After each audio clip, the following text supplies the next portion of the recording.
The Answers arc that is Sotsu has really, I think, improved the experience of Go. Go was already, I thought, a masterpiece, but to really see why the individual killers in their different arcs went as haywire as they did, it adds an extra layer that most series don't give, because once we understood who was causing all the mischief, I mean, it just made sense. But when you actually get to see and go inside the killer's mind and what caused the paranoia to make them act out in certain ways, it makes the experience, especially for where we're at right now, the first arc, which was Reina going crazy, all the more impactful. I really enjoyed last week getting a taste of that, the idea of why she started to doubt Nkeiichi, when really this boy was just interested in the dam project. But unfortunately, because she was injected and because her paranoia was running wild, from that very moment that she thought Keiichi saw the body,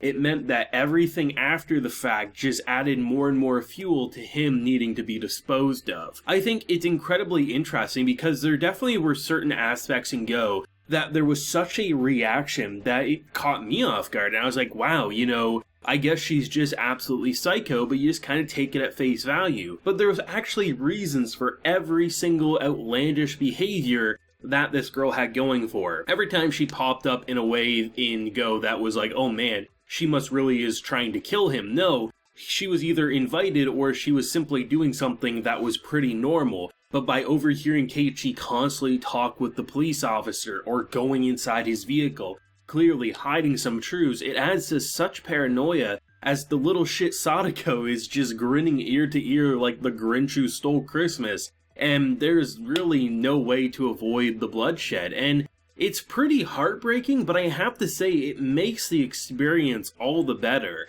Based on the pacing, I would think the final arc, which would be Sadako versus Rika, is probably going to be like 3 episodes, I take it, because I was thinking for a while that Sotsu would pretty much be mostly them kind of battling each other, but knowing that, because building up to that point, Sadako was able to get the jump on Rika. Rika had no idea why things were constantly changing, and she thought it was just bad luck. But with Rika knowing that Sadako's behind it and able to remember things, it probably means that there's going to be one arc to take down the other, and that's how it will end. So probably every arc building up throughout Go will either be condensed down to a 2 to 3 episode situation, is how I'm kind of feeling. Of course there's always the ability and the way of continuing on, but given the fact that I think Sotsu means graduation or something like that, it just kind of feels like this definitely will be the last Higurashi. Obviously there could be Umineko or anything like that, sure, but I do like the idea of the pacing here, and I think even though we're basically just watching Go again, seeing it from a completely different set of eyes, it kind of feels like basically you're playing a game with 2 different campaigns.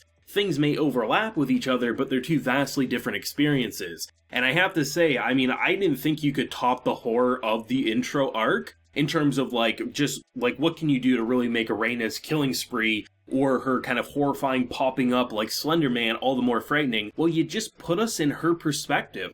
Hearing her talk about how she needs to work harder, hearing the shoveling and just the digging and the sound effects and just the panting, the maniac grins and laughs, everything about watching it from her perspective, it was tenfold the experience of a horror nightmare. And honestly, I was very heartbroken, even though I knew it was coming. I wasn't expecting Rika to be looking in during the scene when the door was being pounded on, because, that was something that when it originally happened in Go, it shook everyone, whether you knew of the original or not, because in theory, him opening the door and trusting in her should have stopped the chaos right then and there, but instead it actually caused it. It's one of those very fascinating experiences where had he actually left the door closed, he probably would have survived, because she might have lost her marbles, tried to beat down the door, but he probably could have got the hell out of there before it was too late, right? I just think Go and Sotsu together is just such a great experience, the questions and the answers,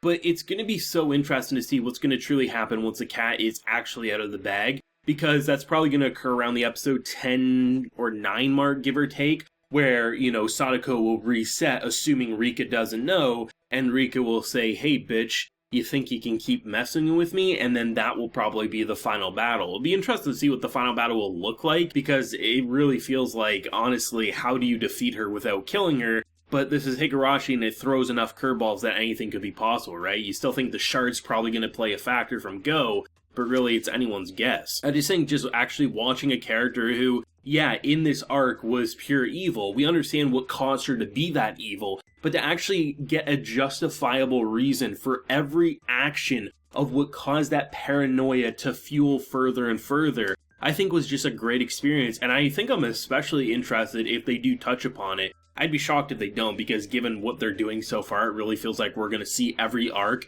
Maybe not every arc will get 3 episodes, but still, it feels like we're going to condense it, and I really hope we get to see from Keiichi's perspective, where I think in Go, he killed everyone in a diner, if I'm remembering correctly, but still, that's going to be really interesting to see what's going to happen there, and, you know, what caused him, because there wasn't anything really all that happened, I believe, in Keiichi's arc. I think it was one of the quick things where, like, she just kept seeing different carnage and different characters going wild, so maybe we'll actually get to see, like, from his perspective, hopefully, which, if I remember correctly, some people had a little bit of a disappointment that certain arcs, we didn't really get to build up with them. Rather, we just got to see the carnage itself. So Sotsu could be a great way to actually explore that and just do it all the further. I mean, yeah, there was definitely a lot of blood, and some people might say there was too much blood, that it almost felt outlandish, like when, you know, it was splattering every which direction. But I think given just how horrifying it was, I think it added to it, and depending on how you sever, I mean, stuff like that could happen. But I think what made it so painful to me is you could have had literally no blood. The scene where she was resetting and she literally, like, held the knife and she kept going, that literally made me, like,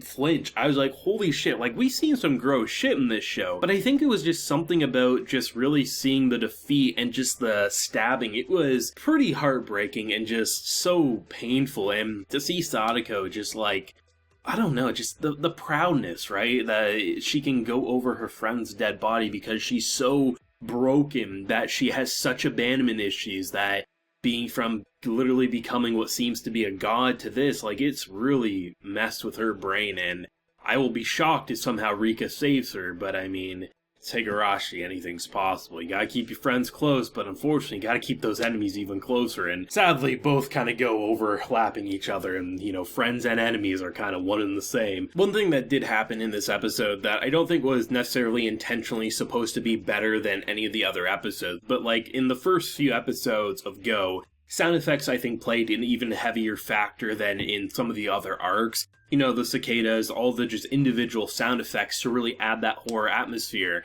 The scene with her shoveling, like, it really felt like something pulled from, like, the deepest and darkest pits of a serial killer's mind. Just her digging holes constantly and, like, moving the bodies around, so freaked out that, you know, Keiichi knows where the body is, or the police do, and just seeing her mind snap so quickly in the first few minutes, it really set a mood that is very difficult to compare to other horror series and suspense thriller series in the anime world. Because usually, if you do get characters that just kill, you would get something like Go without the meat and substance, it would just be the slasher fest. But to really see it in Sotsu and to get inside her mind and hear what she was saying as she was building up that lunatic-driven mentality, it was hard not to say, I get where you're coming from, and that was a pretty frightening feeling, like understanding why the killer was going that crazy. And I'm so excited to see the other characters and what they're going to experience in the Answers arc, which is Sotsu. Let me know your thoughts on this week's episode of Higurashi. What did you think of the first arc of Go and actually finally seeing it from Reina's perspective? Was there anything that really caught your eye? Let me know down below. If you enjoyed the video, leave a like, share your support, and hit that subscribe button if you're happy new around here. So until next time, everyone, please take care